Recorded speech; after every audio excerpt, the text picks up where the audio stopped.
Bonjour et bienvenue aux tendances des prix pour le mois d'août. Le marché demeure nerveux. Il y a plusieurs développements dans l'actualité économique qui affectent quand même les grains, dont la guerre commerciale entre les États-Unis et la Chine, la renégociation de l'ALENA et la variabilité des taux de change. On va commencer par le soya. Les États-Unis et la Chine ont repris les négociations commerciales depuis hier, mais il faut dire qu'il y a quand même peu d'espoir d'un dénouement à court terme.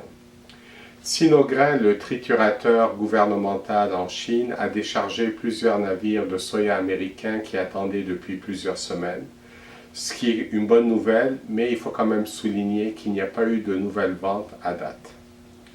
Le Brésil et les États-Unis ont eu des expéditions records de soya en mai, juin et juillet.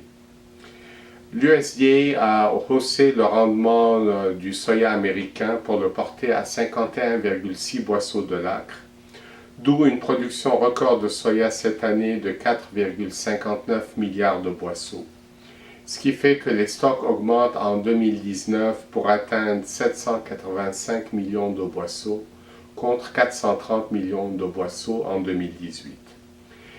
D'où une réduction du prix projeté par l'USDA, FAB ferme, qui maintenant se situe à 8,90 $ du boisseau. L'augmentation de la demande chinoise pour le soya brésilien au cours des derniers mois, en raison du tarif douanier, fait que maintenant les prix du soya au Brésil sont nettement plus élevés qu'aux États-Unis, ce qui a détourné le reste de la demande mondiale pour la fève américaine.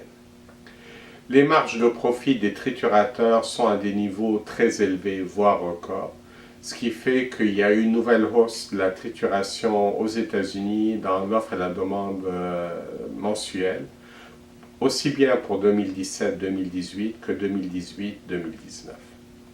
Passons maintenant au maïs. L'USDA a augmenté le rendement du maïs à 178,4 boisseaux de l'acre, un niveau record, ce qui fait qu'on se retrouve avec une production de 14,59 milliards de boisseaux, d'où une augmentation des stocks en 2019 qui atteignent maintenant 1,68 milliards de boisseaux contre 2,03 milliards de boisseaux en 2018. Il faut souligner qu'en raison des fortes baisses de production de maïs aussi bien au Brésil qu'en Argentine, les estimations des exportations américaines ne cessent d'augmenter. Elles atteignent maintenant 2,35 milliards de boisseaux pour 2018-2019. Le battage étant quasiment fini, il est clair maintenant que la production de blé a fortement baissé, aussi bien en Russie qu'en Europe, ce qui fait qu'on aura une baisse de l'offre mondiale en blé fourragé. Finalement, les bases locales du maïs au Québec sont très fermes, ce qui démontre une demande très robuste. Le scénario des prix maintenant est inchangé par rapport au mois passé. Pour le soya, neutre à baissier à court terme, haussier à moyen terme, et pour le maïs, neutre à haussier. Il y a toujours deux facteurs baissiers qui sont à l'œuvre, soit la guerre tarifaire États-Unis-Chine et la très bonne condition des cultures américaines. Mais ces deux facteurs sont quand même bien établis et pris en compte par le marché au moment où on se parle. Les taux de change des pays du tiers-monde ont fortement baissé vis-à-vis du dollar américain au cours des derniers mois. Depuis le 1er avril, la dévaluation du peso argentin a été de 50%, 23% pour le réal brésilien et 19% pour le rouble russe.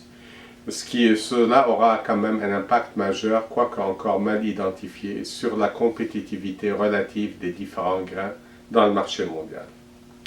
Et finalement, au Québec, le marché des grains semble toujours en attente, particulièrement pour le soya où l'on voit très peu de transactions. Ce qui pose quand même la question par rapport à la fenêtre d'expédition d'octobre-novembre pour la fève, vu que le battage approche maintenant très rapidement. Et compte tenu aussi que le lockout persiste au port de Montréal, ce qui suscite des questionnements. Voici ce qui conclut notre rapport pour le mois d'août. Au plaisir de vous retrouver en septembre.